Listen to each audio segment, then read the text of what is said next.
سلام الله عليكم مشاهدينا الكرام، نشرة الأخبار من الأولى وتتابعون فيها.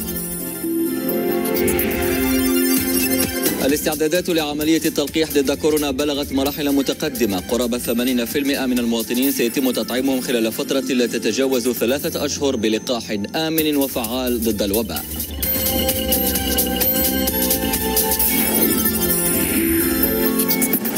معهد العلوم والأدلة الجنائية التابع للمديرية العامة للأمن الوطني مؤسسة رائدة في مجال الشرطة العلمية والتقنية، معالجة للأدلة والقرائن الجنائية واستغلالها في الأبحاث القضائية.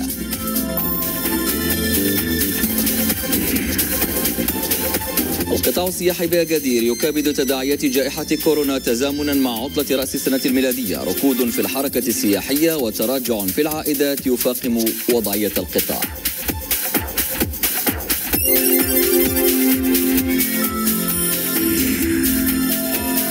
الروابط التاريخية بين المغرب والولايات المتحدة الأمريكية تعود إلى نهاية القرن الثامن عشر. علاقات متجذرة يختزنها مقر المفوضية الأمريكية بطنجة.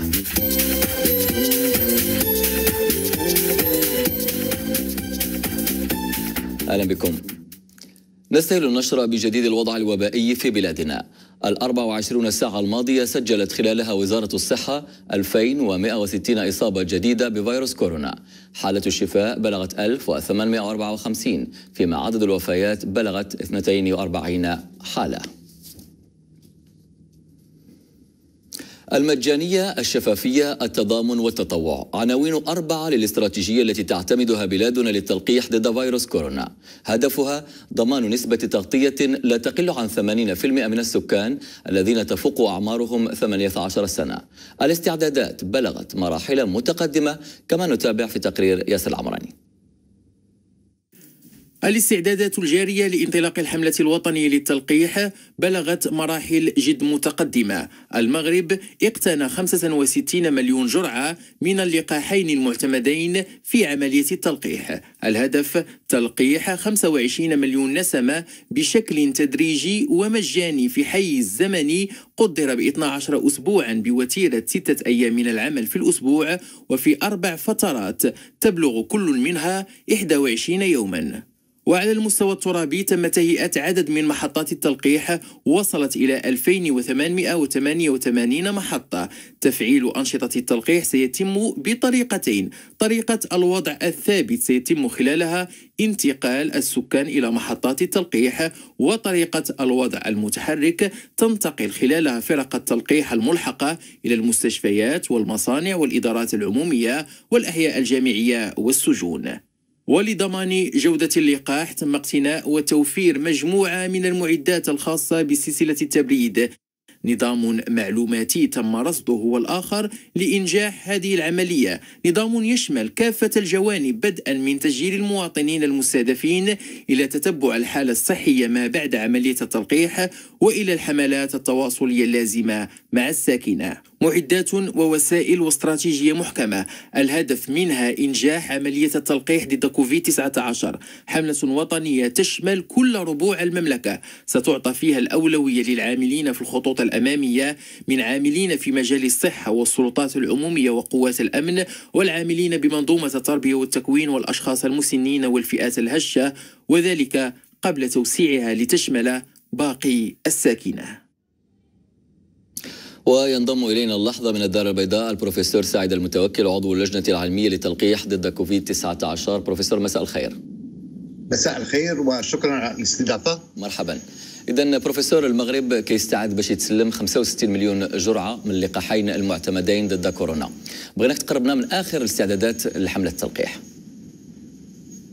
وكما جاء في التقرير أن الاستعدادات جارية على قدم وساق على سائر التراب الوطني بالنسبة لمراكز التلقيح عن قرب، وكذلك المراكز اللي غادي تكون متنقلة، وكذلك كل الوسائل المتعلقة باللوجيستيك فيما في التخزين والتبريد، وكذلك وسائل التوزيع. وكذلك شهد المغرب كما شاهدنا وشاهد المستمعون الكرام الحملات اللي كانت تحاكي عمليات وصول اللقاح وتوزيعه اللي شفناها عن طريق الصحافه وعن طريق وسائل السمع البصري. إذن بروفيسور، سؤال سمعناه الكثير من المرات وهو الفرق ما بين لقاح سينوفارم ولقاح أسترازينيكا، سواء يعني من حيث الفعالية وطريقة الإعداد ديال اللقاح أو الحفظ وطرق الاستعمال، فنبغيو تفسروا لنا أكثر. هو اللقاحين هما كيتعرفوا أنهم عندهم تقنيتين مختلفتين. بالنسبة للقاح الصيني هو لقاح اللي كيعتمد على واحد الفيروس الذي فقد مفعوليته المرضيه وما كيبقاش كيشكل اي خطوره على جسم الانسان، ولما كنلقحوا به السيد او السيده غادي الجسم ديالو غادي ينتج مضادات الاجسام اللي غتخليه تكون عنده واحد المناعه، ولا قدر الله تلاقى مع الفيروس في اي مناسبه ما هذاك الفيروس ما غاديش يصيبوا بهذاك المرض، ولا كان غادي يكون المرض خفيف. هذا بالنسبه للقاح الصيني. بالنسبه للقاح ديال أسترازينيكا هو لقاح اللي كيعتمد على تقنيه اخرى.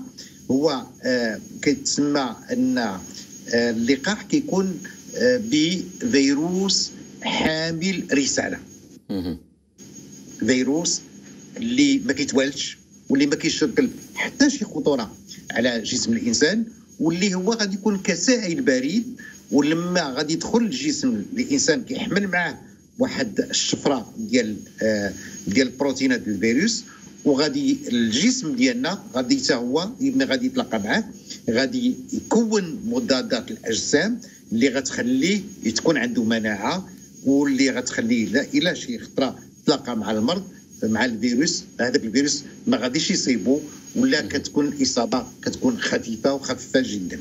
هذا بالنسبه للتقنيات المختلفه. بالنسبه للفعاليه دابا اللي شفنا في النتائج ديال اللقاح الصيني سي اكثر من 86%، وكان النتائج المعلنه من اطراف استرازينيكا غير في اليومين الماضيين ان الفعاليه ديالو كتوصل حتى 100%. هذه النتائج الاخيره اللي تنشرت المتعلقه باللقاح ديال استرازينيكا.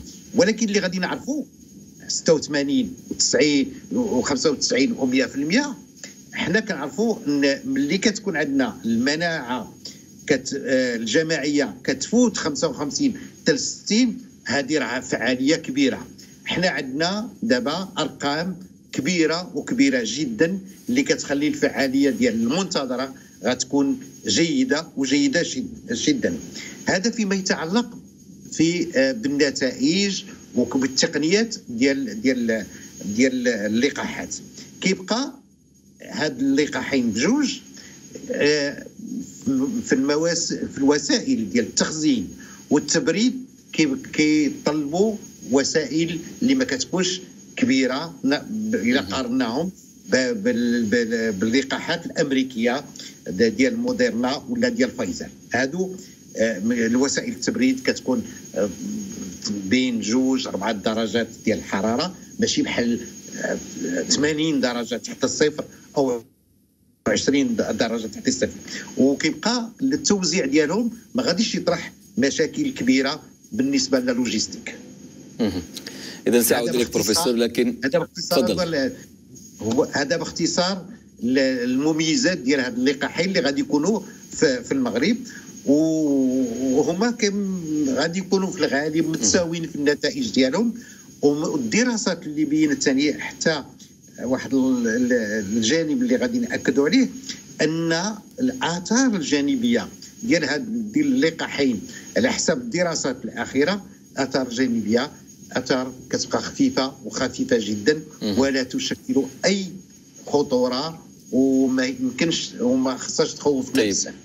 طيب سأعود لك بروفيسور، لكن اللحظه الكلمه